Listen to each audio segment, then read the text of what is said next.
मैं Anita Dinesh gardening aesthetics में आपका स्वागत करती हूँ। नॉर्मली फ्लावर्स आपको येलो मिल जाएंगे, ऑरेंज मिल जाएंगे, पिंक मिल जाएंगे, रेड मिल जाएंगे, पर ब्लू कलर के फ्लावर्स कम होते हैं।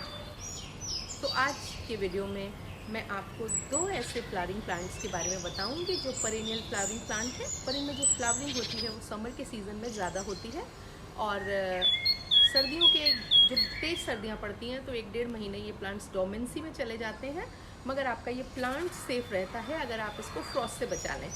और फिर उसके बाद जैसे ही सीज़न आता है ये प्लांट फिर से फ्लावरिंग करने लगते हैं। ये दोनों ही बहुत ही खूबसूरत प्लांट हैं। इसमें एक फ्लावरिंग प्लांट तो इतना खूबसूरत है, उसका फ्लावर प्योर ब्लू कलर का होता है और इस कलर के फ्लावर्स आपको कम देखने मिलेंगे। आप इस प्लांट को हैंगिंग बास्केट्स में, बेड्स में और पॉट्स में लगा सकते हैं और ये बहुत ही आसानी से मल्टीप्लाई भी होता है। इसके आप कई प्लांट्स बना सकते हैं। इन प्लांट्स को यूज़ करके आप अपने गार्डन के एस्थेटिक्स को बेहतर बना सकते हैं, खूबसूरत बना सकते हैं। तो चलिए शुरू करते हैं। आज हम जिन दो फ्लावरिंग प्लांट्स की बात करेंगे उनमें पहला ब्लू डेज फ्लावर्स का प्लांट है। इसको एवलव्यूलस ग्लूमेरेटस भी कहते हैं और हिंदी में इसको विष्णु कांति कहते हैं। इसके खूबसूरत नीले रंग के फ्लावर बहुत ही अट्रैक्टिव होते हैं। और दूसरा जो प्लांट है उसको काफिया हाइसोपीफोलिया कहते हैं और इसके भी जो फ्लावर्स होते हैं वो पर्पलिश ब्लू कलर के बहुत ही खूबसूरत होते हैं। सबसे पहले ब्लू डेज फ्लावर के बारे में बात करेंगे। ब्लू डेज प्लांट को एक वेल ड्रेन्ड सॉइल की ज़रूरत होती है। वो सॉइल जो कि मॉइस्चर को रिटेन ना करे, ताकि इसकी जो रूट्स हैं वहाँ पर नमी ना बनी रहे। और क्योंकि अगर बहुत ज़्यादा मॉइस्ट सॉइल होगी तो इस प्लांट की रूट्स जो हैं वो ख़राब होने लगती हैं। क्योंकि इस प्लांट को नमी बिल्कुल पसंद नहीं है। ये एक झाड़ी नुमा छोटा प्लांट है जो कि कहीं पर भी कम पानी में भी उगाता है, इसलिए इसकी जो रिक्वायरमेंट है वो सॉइल को लेकर के ऐसी है जो सॉइल मॉइस्चर रिटेन ना करे। इसलिए जब आप इसको लगाएं तो मिट्टी में आप अपनी लोकल सॉइल में, अगर चिकनी मिट्टी है तो उसमें बालू हाफ क्वांटिटी में मिला लें, और अगर आपकी रेड सॉइल है तो भी आप उसको बैलेंस करके और लोमी सॉइल बना करके और तभी उसमें इस प्लांट को लगाएं, तभी इसकी ग्रोथ अच्छे से होगी। इस प्लांट में आप साल में 3 बार फर्टिलाइज़र्स को यूज़ कर सकते हैं और कोशिश करें कि कोई लिक्विड ऑर्गेनिक मैन्योर या फिर काउडंग मैन्योर को ही यूज़ करें। इस प्लांट में केमिकल फर्टिलाइज़र्स की ज़रूरत नहीं होती है, इसलिए उनको अवॉइड करें। हाँ, ये ध्यान रखना होगा कि blue days flowering plant winters के जब पीक पे विंटर्स होती हैं हमारे नॉर्थ इंडिया में तो 1-1.5 महीने डोरमेंसी में होता है, उस दौरान प्लांट्स में फर्टिलाइज़र्स का यूज़ नहीं करना चाहिए। ये प्लांट फुल सन में रहने वाला प्लांट है क्योंकि ये ट्रॉपिकल रीजन और वार्म टेम्परेट रीजन का प्लांट है। तो ये इसको सूरज की जो रोशनी है, सूरज की जो किरणें हैं, जो धूप है, वो काफ़ी अच्छी तादाद में चाहिए होती है और इसमें अच्छे से फ्लावरिंग होती रहे, इसके लिए आपको 6 से 8 घंटे की धूप ज़रूर चाहिए। तो इस प्लांट को किसी ऐसी लोकेशन में रखें जहाँ पर इतनी देर, कम से कम 6 घंटे की धूप ज़रूर मिले, तभी लगातार इसमें फूल खिलते रहेंगे, क्योंकि इस प्लांट में बहुत ज़्यादा फूल खिलते हैं।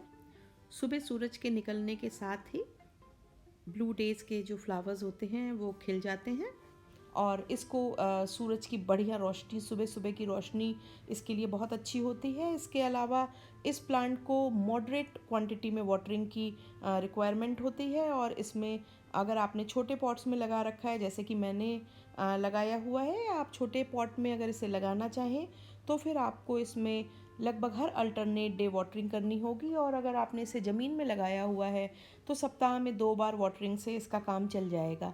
अगर आपने इसको हैंगिंग बास्केट्स में लगाया है तो भी आप हर अल्टरनेट डे इसमें वाटरिंग करें। ब्लू डेज एक ट्रॉपिकल प्लांट है, इसलिए ये बहुत ज़्यादा मॉइस्चर को पसंद नहीं करता है। आप इसके लिए टेराकोटा के या सीमेंट के पॉट्स को सेलेक्ट करें तो बेहतर रहेगा, क्योंकि उसमें इस प्लांट की ग्रोथ अच्छी होगी और अनावश्यक नीचे की तरफ नमी ना इकट्ठा होने की वजह से इस प्लांट की जो रूट्स होंगी वो रॉट नहीं होंगी। और अगर आपको विष्णुकांती या ब्लू डेज को हैंगिंग बास्केट्स में लगाना है तो उसके लिए कॉयर की लाइनिंग वाली हैंगिंग बास्केट्स हमेशा ही अच्छी होती हैं, क्योंकि उनमें नीचे से एरेशन भी प्रॉपर बना रहता है और पानी डालने के बाद एक्स्ट्रा पानी तुरंत ही बाहर निकल जाता है, जो इस प्लांट के लिए की ग्रोथ के लिए अच्छा होता है। डॉर्फ मॉर्निंग ग्लोरी के को आप सीड्स के थ्रू और कटिंग्स के थ्रू दोनों ही तरीक़ों से प्रोपगेट कर सकते हैं। और इनके सीड्स को आप प्लांट से कलेक्ट करके 2 दिनों के लिए पानी में भिगो दें। उसके बाद इनको छोटे जो है 15 सेंटीमीटर डीप गड्ढे ज़मीन में खोद करके या प्लांटर में डाल खोद के और इन सीड्स को उनमें डाल दें और उनको पॉटिंग सॉइल से भर दें। और सीड्स को जब आप लगा दें तो उसके बाद उसमें वाटरिंग कर दें और फिर इसके बाद आपको कुछ दिनों बाद उसमें नए नए सैपलिंग्स फूटते हुए दिखाई दे जाएंगे। और ये प्लांट की जो ग्रोथ होती है वो काफ़ी तेज़ होती है और इसमें फ्लावर्स भी काफ़ी जल्दी आते हैं और धीरे धीरे ये प्लांट अपना आपका मैच्योर होता जाएगा। कटिंग्स के लिए आप इन प्लांट्स को समर टाइम में करीबन 4 से 6 इंच की इनकी जो टहनी होती है उसको निकाल करके सबसे पहले इनको वाटर में प्रोपगेट कर लें। वाटर में स्टेम को डाल देने से जब उसमें रूट आ जाएगी तो उसके बाद फिर उसको आप पॉट में या आपको अगर ज़मीन में कहीं भी क्यारी में लगाना है तो उसको ट्रांसफ़र करें और फिर इस प्लांट को 2-3 दिन तक शेड में रखें और जब धीरे धीरे उसमें रूट जम जाए और प्लांट स्ट्रेस से बाहर आ जाए उसके बाद उसको किसी बहुत ही अच्छे से सनी लोकेशन में शिफ्ट कर दें और आपका प्लांट रेडी हो जाएगा। इस प्लांट को सर्दियों में थोड़ी ज़्यादा साज संभाल की ज़रूरत होती है और अगर आप इस प्लांट को सर्दियों में फ्रॉस्ट से यानी कि पाले से बचा लेंगे तो फिर ये प्लांट अगले सीज़न में फ्लावरिंग के लिए फिर से रेडी हो जाता है। इसके लिए आपको ये करना होगा कि इस प्लांट को किसी ऐसे एरिया में ट्रांसफ़र कर दें जहाँ उसको धूप तो पूरी मिले पर रात में पड़ने वाले पाले से उसको कोई नुकसान ना हो। बेहतर ये होगा कि आप इसको किसी बहुत ज़्यादा सनी एरिया में, सनी बालकनी में या आउटडोर्स में किसी छज्जे के नीचे या किसी कैनोपी के नीचे रख दें जिससे कि इसके ऊपर फ्रॉस्ट ना गिरे।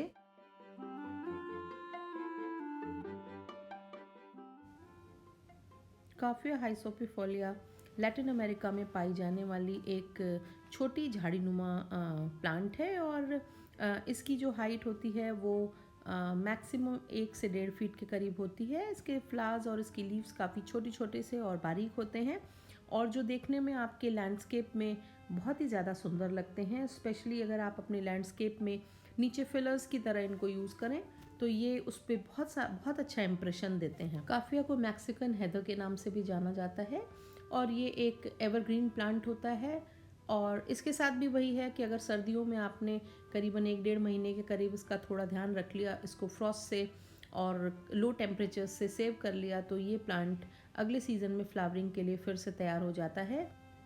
मैक्सिकन हेदर एक बहुत ही इजी टू ग्रो प्लांट है और ये बहुत सारे वैरायटी की सॉयल्स में स्पेशली सैंडी और लोमी सॉयल में बहुत अच्छे से ग्रो हो जाता है। बस इतना ध्यान रखना है कि आप सॉयल कोई भी हो मगर उसका वेल ड्रेन्ड होना बहुत ज़रूरी है, क्योंकि ये प्लांट भी बहुत ही मॉडरेट क्वांटिटी में वाटर को पसंद करता है और ऐसे में अगर आपने ओवर वाटरिंग कर दी और तो ये इस प्लांट की रूट्स रॉट हो जाती हैं, इसकी पत्तियां झड़ जाती हैं और अल्टीमेटली ये प्लांट अपनी ब्यूटी को खो देता है और फिर मर भी जाता है।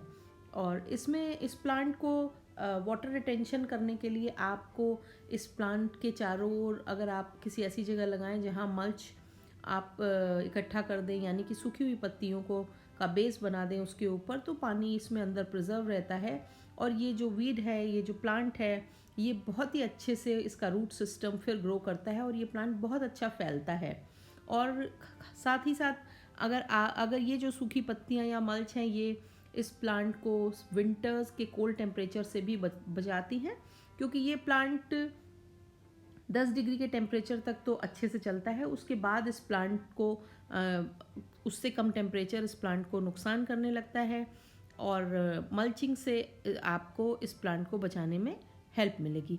दूसरी चीज़ ये है कि इसमें इस प्लांट को अगर आप चाहते हैं कि इसमें लगातार फूल खिलते रहें, अच्छी तादाद में फूल खिलते रहें, तो आपको ऑलमोस्ट हर 15-20 दिन पे इसमें कोई भी liquid organic manure diluted form में हमेशा पानी के साथ आप इसमें डालिए, और उससे ये प्लांट बहुत अच्छा ग्रो करेगा। इसका जो फैलाव है वो भी काफ़ी होगा।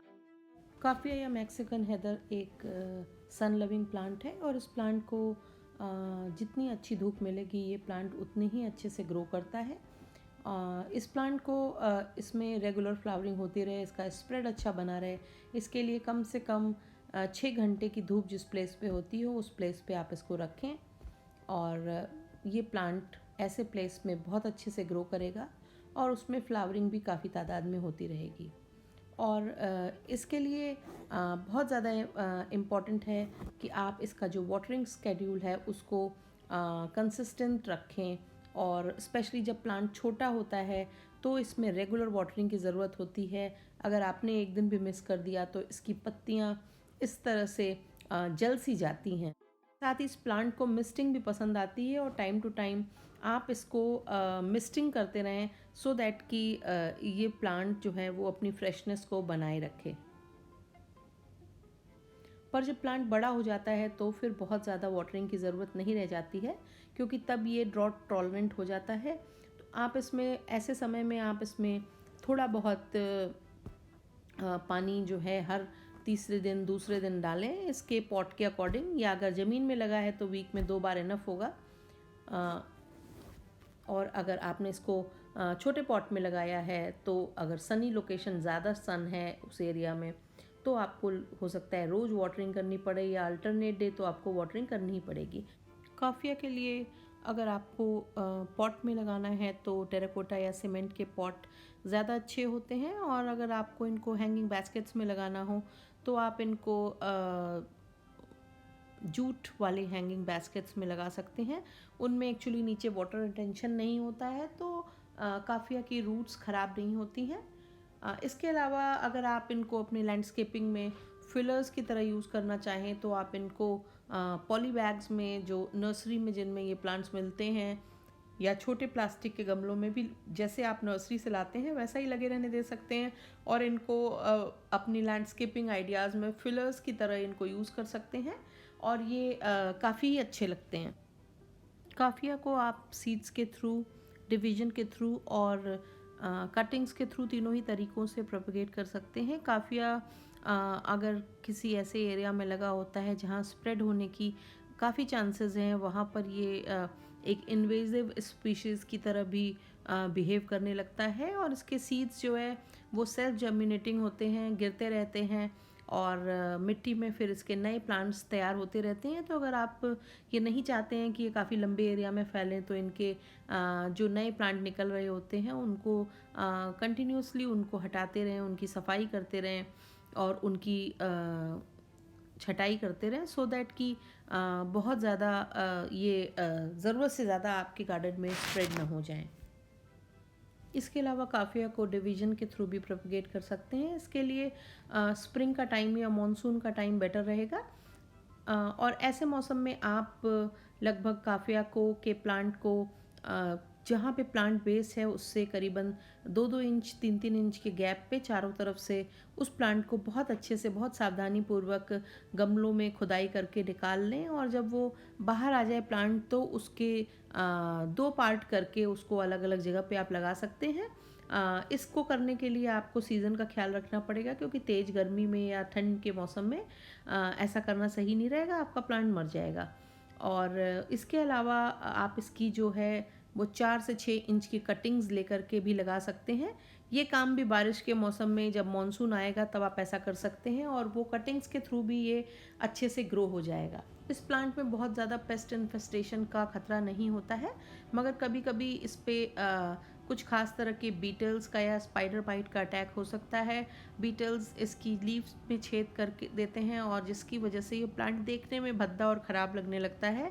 ऐसे में अगर आपके प्लांट में इस तरह का कोई अटैक दिख रहा है तो उससे बचने का सबसे अच्छा उपाय ये है कि प्लांट में जब आप वाटरिंग करें तो एटलीस्ट कम से कम वीक में 2 बार उनको पाइप से वाटरिंग करें, सो दैट कि प्लांट उनकी जो लीव्स हैं वो अच्छी तरह से वॉश हो जाएं और उनमें किसी भी तरह के माइट्स का और बीटल का अटैक ना हो पाए। और उसके बाद भी अगर आपके प्लांट में किसी तरह का इन्फेस्टेशन हो गया है तो ऐसे में सबसे अच्छा तरीका ये है कि आप एक डिश वॉशिंग जो सोप होता है उसका सोल्यूशन डाइल्यूट करके बना लें और उसको प्लांट पे स्प्रे कर दें, या फिर आप नीम ऑयल का स्प्रे करके भी इस तरह के बीटल से और स्पाइडर माइट से आप इनमें छुटकारा पा सकते हैं। अगर आपको मेरा ये वीडियो पसंद आया हो तो मेरे वीडियो को लाइक करें, इसे शेयर करें, सब्सक्राइब करें। आप अपने गार्डनिंग लविंग फ्रेंड्स के संग मेरे वीडियो को शेयर भी कर सकते हैं। बेल आइकन दबाना ना भूलें ताकि आगे आने वाले सारे अपडेट्स आप तक पहुँचें। Thank you very much.